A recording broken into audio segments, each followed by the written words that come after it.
उत्तर प्रदेश सरकार की कोरोना को लेकर प्रेस कॉन्फ्रेंस चल रही है। संक्रमण के प्रारंभ से अब तक 6,18,293 व्यक्ति संक्रमण मुक्त होकर डिस्चार्ज किए जा चुके हैं। कोविड संक्रमित व्यक्तियों में से अब तक कुल 9,309 लोगों की मृत्यु हुई है। कल प्रदेश में 2,18,965 सैंपल्स की जांच की गई और इनमें से 97,000 से अधिक जांचें RT-PCR के माध्यम से की गई। अब तक प्रदेश में कुल मिलाकर 3,71,73,548 सैंपल की जांच की जा चुकी है। 95,980 एक्टिव इन्फेक्शन के केस में से 49,163 होम आइसोलेशन में हैं तथा 1,446 निजी अस्पतालों में अपना इलाज करवा रहे हैं। बाकी के सभी मरीज राजकीय चिकित्सालयों अथवा विभिन्न मेडिकल कॉलेजेस में अपना इलाज करवा रहे हैं। जैसा कि आप जानते हैं कि राजकीय चिकित्सालयों, सरकारी मेडिकल कॉलेजों और निजी मेडिकल कॉलेजों में भी कोविड मरीज के इलाज का सारा भार सरकार के द्वारा वहन किया जाता है। जांच भी बिल्कुल निःशुल्क कराने की व्यवस्था है। इसके लिए पूरे प्रदेश में जांच के स्टैटिक सेंटर्स भी हैं और हमारी टीमें भी जगह जगह जाकर कॉन्टैक्ट ट्रेसिंग करके, सर्वेलेंस करके सैंपल्स कलेक्ट करते हैं और उनके जांच करवाए जाते हैं। सर्वेलेंस की कार्रवाई निरंतर चल रही है और अब तक 2,04,86 इलाकों में 5,30,419 टीम दिवस के माध्यम से 3,21,45,274 घरों का सर्विलांस किया जा चुका है और इनमें रहने वालों की संख्या 15,58,18,108 है। इस समय 11 से 14 अप्रैल के मध्य टीका उत्सव चल रहा है और कल अर्थात 12 अप्रैल को टीका उत्सव के दौरान प्रदेश में 5,08,000 से ज़्यादा लोगों को टीका लगाया गया। आज भी पूरे प्रदेश में टीकाकरण का कार्य हो रहा है। अब तक 80,18,671 लोगों को वैक्सीन की पहली डोज लगाई जा चुकी है और इनमें से 13,44,110 लोग अपनी दूसरी डोज भी ले चुके हैं। इस प्रकार कुल मिलाकर प्रदेश में अब तक 93,62,781 डोजेज एडमिनिस्टर की जा चुकी हैं। टेस्टिंग संक्रमण को नियंत्रित करने और जो संक्रमित हैं उनकी शीघ्र पहचान करने के लिए अत्यंत आवश्यक है और इसलिए टेस्टिंग की व्यवस्था का और विस्तार किया जा रहा है।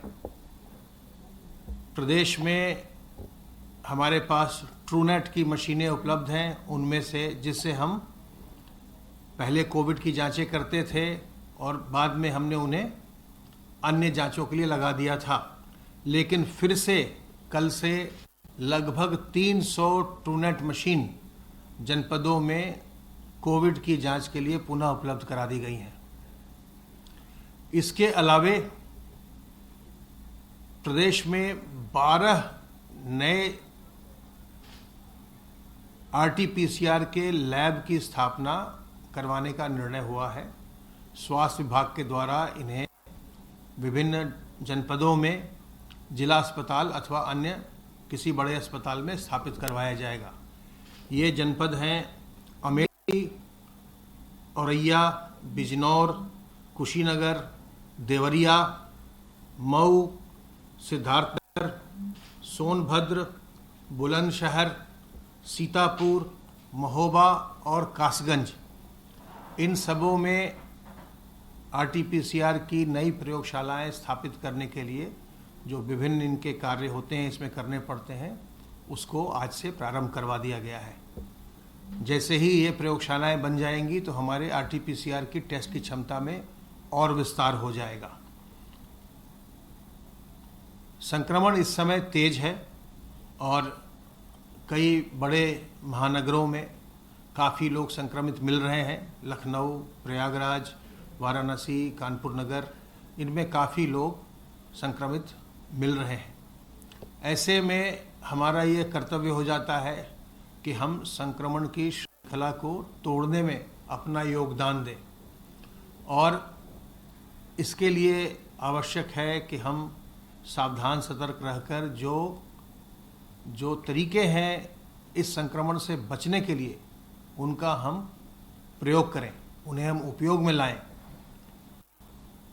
सबसे महत्वपूर्ण तरीका जो है वो मुंह और नाक को ढककर रखना है, मास्क लगाना, और ये इसका पालन हर एक व्यक्ति को आवश्यक रूप से करना चाहिए। जब भी आप अपने घर से बाहर निकलते हैं तो आपको मुंह और नाक को ढककर रखना चाहिए।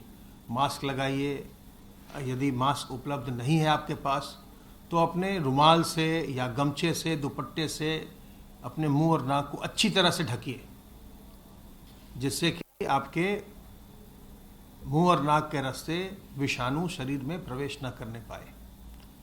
अगर हम सभी लोग मुंह और नाक को ढककर रखेंगे तो संक्रमित होने की और संक्रमण के प्रसार की संभावना बिल्कुल नगण्य हो जाएगी। इसके बाद अपने हाथ को साफ रखना बहुत आवश्यक है।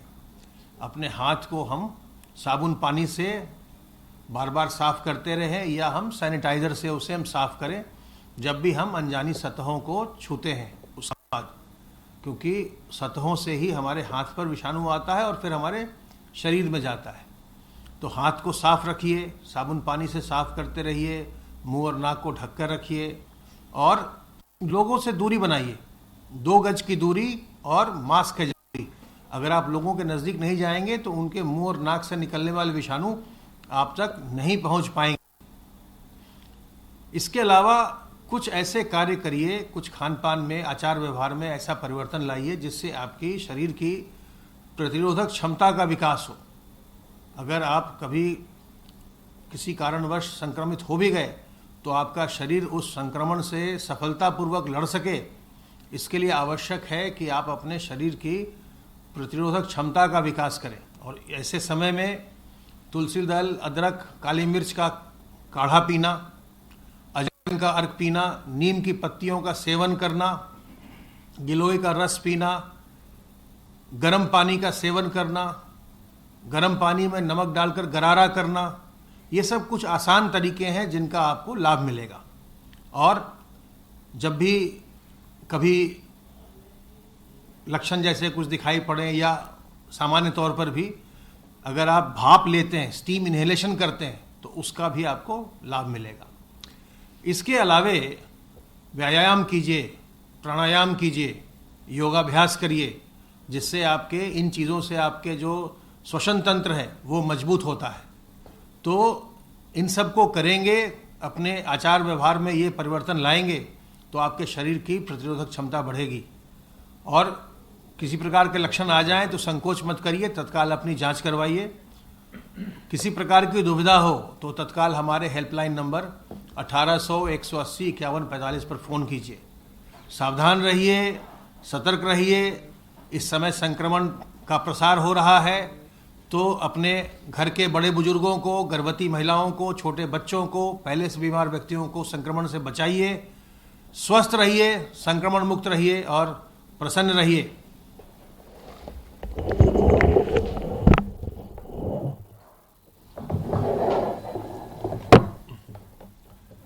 जैसा अभी अपर मुख्य सचिव स्वास्थ्य ने बताया, प्रदेश सरकार द्वारा कोरोना से लड़ाई में समुचित व्यवस्थाएं की गई हैं और उन व्यवस्थाओं में निरंतर बढ़ोतरी भी की जा रही है। आज माननीय मुख्यमंत्री जी ने सुबह बैठक में सभी संबंधित विभागों और अधिकारियों को निर्देशित भी किया है कि प्रदेश में आरटीपीसीआर टेस्ट की संख्या बढ़ाई जाए। आरटीपीसीआर जो जैसे कुल टेस्ट लगभग 2 लाख से आसपास हो रहे हैं, उनमें से लगभग 97,000 लगभग 1 लाख आरटीपीसीआर टेस्ट हुए हैं।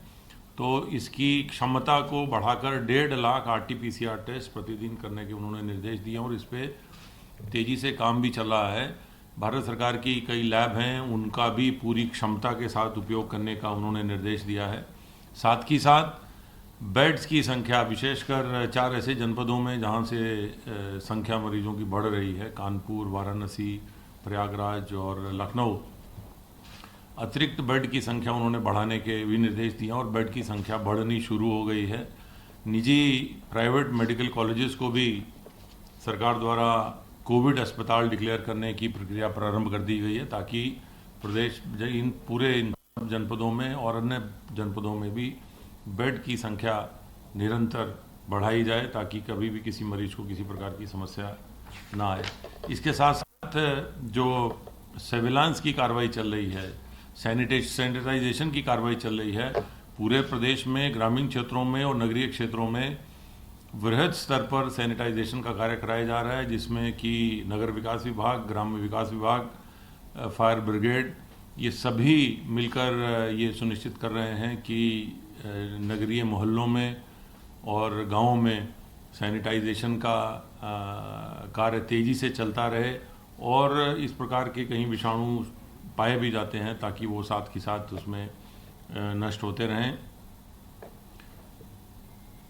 प्रदेश में सर्वेलेंस का जो कार्य चल रहा है, जिसमें कि स्वास्थ्य विभाग की टीमें घर घर जा रही हैं और वो अभियान चल रहा है। जैसे अभी अपर मुख्य स्वास्थ्य सचिव स्वास्थ्य ने बताया, अब तक लगभग 15 करोड़ 58 लाख की जनसंख्या को इन सर्वेलेंस की घर घर निगरानी की कार्रवाई से उनको देखा जा चुका है, उनके घर घर जाकर लक्षण की जांच की जा चुकी है। इस प्रकार यदि मिलाएं तो 3 करोड़ 71 लाख लोगों का अभी तक टेस्ट हुआ है और कुल मिलाकर इस प्रकार लगभग 19 करोड़ 30 लाख के आसपास की जो जनसंख्या है 24 करोड़ में से, वो उनकी जांच या तो हो चुकी है या उनसे पूछताछ हो चुकी है, उन्हें कोई लक्षण तो नहीं है।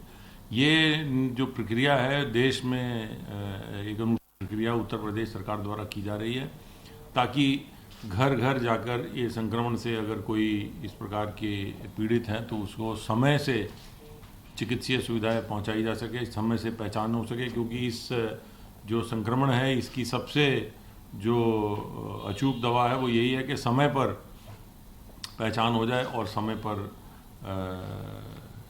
इलाज शुरू हो जाए। माननीय मुख्यमंत्री जी ने आज सभी जिलों के प्रभारी मंत्रीगणों को भी निर्देशित किया है कि वह अपने अपने जिस जनपद के वह नोडल माननीय मंत्री हैं, प्रभारी माननीय मंत्री हैं, वह उन जनपदों के जिलाधिकारियों से, जिला स्वास्थ्य विभाग की टीमों से संपर्क में रहें, समीक्षा करते रहें और सभी जो व्यवस्थाएं हैं, सभी जो व्यवस्थाएं करनी हैं उनमें समन्वय करते रहें और शासन से और जिला प्रशासन के बीच में समन्वय करके यदि कोई कठिनाइयाँ हैं तो उनको समय से दूर कराते रहें और निरंतर संपर्क में रहें। सभी जनपदों के जो जिलाधिकारी हैं और जो वरिष्ठ नोडल अधिकारी हैं, उन्होंने वरिष्ठ नोडल अधिकारियों से भी कहा है कि वह सभी जिलाधिकारियों से जिस जनपद के वो नोडल हैं वहाँ पर लगातार संपर्क में रहते हुए तैयारियों की समीक्षाएं करते रहें, व्यवस्थाओं की समीक्षाएं करते रहें और कहीं कहीं जहाँ भी कहीं कठिनाई है उन कठिनाइयों को दूर करने का वो जिला प्रशासन को सहयोग करते रहें। इसके साथ साथ जो 4th और 5th ईयर जो MBBS के डॉक्टर हैं, सीनियर रेजिडेंट्स हैं, उनको भी उनके सबके जो परीक्षाएं स्थगित कर उनसे भी एक निर्देशित किया गया है कि उनको भी अस्पतालों में लगाया जाए, ताकि अस्पतालों में डॉक्टर्स भी ज़्यादा से ज़्यादा संख्या में उपलब्ध रहें। ये सारी व्यवस्थाएं आज माननीय मुख्यमंत्री जी ने अपनी समीक्षा बैठक में सभी को निर्देशित किया है कि इसका पालन करें और ये सुनिश्चित कराते रहें कि बेड की संख्या लगातार बढ़ती रहे, टेस्ट की संख्या भी बढ़ाई जाए और सभी समुचित व्यवस्थाएं की जाएं। हर जिले में जो एम्बुलेंसेज उपलब्ध हैं 108 की, उनमें से 50% एम्बुलेंसेज सिर्फ कोविड के लिए आरक्षित करके उनका उपयोग किया जाए कहीं पर भी। और यदि कमी पड़ती है तो स्थानीय स्तर पर भी उन्होंने जिलाधिकारियों को निर्देशित किया है कि स्थानीय स्तर पर एम्बुलेंसेज अधिग्रहित कर सकते हैं। निजी क्षेत्र की एम्बुलेंसेज, कहीं की भी एम्बुलेंसेज वो व्यवस्था करा सकते हैं, सरकार द्वारा उसका भुगतान किया जाएगा। जैसे अभी अपर मुख्य सचिव ने स्वास्थ्य ने बताया कि चाहे निजी मेडिकल कॉलेज हो या सरकारी मेडिकल कॉलेज हो, हर मरीज का इलाज सरकार द्वारा निःशुल्क किया जा रहा है और ये सुनिश्चित कराया जा रहा है कि सभी सुविधाएं इन अस्पतालों में उपलब्ध रहें। इसके साथ साथ औद्योगिक गतिविधियां निरंतर चल रही हैं। औद्योगिक क्षेत्रों को भी, सभी औद्योगिक संस्थानों को भी निर्देशित किया गया है कि अपने कार्यकर्ताओं के लिए, अपने वर्कर्स के लिए कोविड हेल्प डेस्क की स्थापना करें। पूर्व में भी उन्हें निर्देशित किया गया था और काफ़ी जगह ये कोविड हेल्प डेस्क चल भी रही हैं। पुनः इस बात को सुनिश्चित कराने का उनको निर्देश दिया गया है ताकि कोविड हेल्प डेस्क के जरिए अगर कहीं भी किसी भी उनके कर्मचारी को, मजदूर को कोई लक्षण है तो उन्हें समय से चिन्हित करके इस बीमारी के संक्रमण को रोका जाए, क्योंकि संक्रमण को रोकना ही सबसे बड़ा बचाव है। और यहाँ ये भी बताना चाहेंगे कि इस प्रदेश सरकार द्वारा किसानों के हित में गेहूं खरीद का कार्यक्रम बहुत तेज़ी से चलाया जा रहा है। 1 अप्रैल से ये गेहूं खरीद का कार्यक्रम शुरू हुआ है और अब तक लगभग 1,38,000 मीट्रिक टन 1,38,000 मीट्रिक टन गेहूं खरीदा जा चुका है और ये भी सुनिश्चित कराया जा रहा है कि उनका भुगतान भी उसी के साथ साथ होता रहे। ऑनलाइन टोकन की व्यवस्था की गई है, लेकिन छोटे किसानों के लिए अगर वो बिना टोकन के ऑनलाइन रजिस्ट्रेशन के भी आते हैं तो निर्देशित किया गया है कि सभी का गेहूं खरीदा जाए। और लगभग 6,000 केंद्र वर्तमान में संचालित हैं।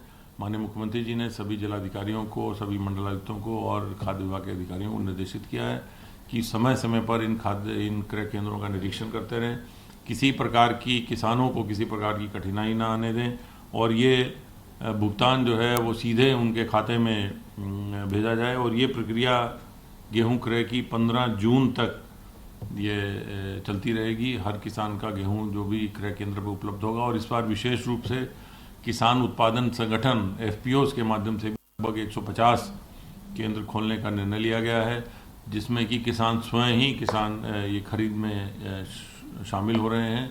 ये सभी किसानों से अनुरोध है कि वो समय से अपने नज़दीकी क्रय केंद्र पर जाकर अपना गेहूं बेच सकते हैं। धन्यवाद। तो ये आपने सुना ACS हेल्थ अमित मोहन और साथ ही साथ ACS सूचना नवनीत सहगल जी को, जिन्होंने कोरोना को लेकर तमाम जानकारी दी, जो जानकारी लगातार दर्शकों तक हम भी पहुंचा रहे हैं कि न्यूज़ के माध्यम से कोविड गाइडलाइंस का पालन करें, लगातार हाथ धोते रहें। इसके अलावा CM ने ये भी निर्देश दिए हैं कि कोविड को लेकर जो भी तैयारियां हैं उनको पुख्ता तौर पे जल्द से जल्द पूरा कर लिया जाए, ताकि राज्य में यदि कोई भी स्थिति बने तो राज्य उस स्थिति से निपटने के लिए तैयार रहे। इसके बाद बात करेंगे अगली खबर की। लखनऊ से बड़ी खबर आ रही है। राजधानी में कोरोना का कहर एक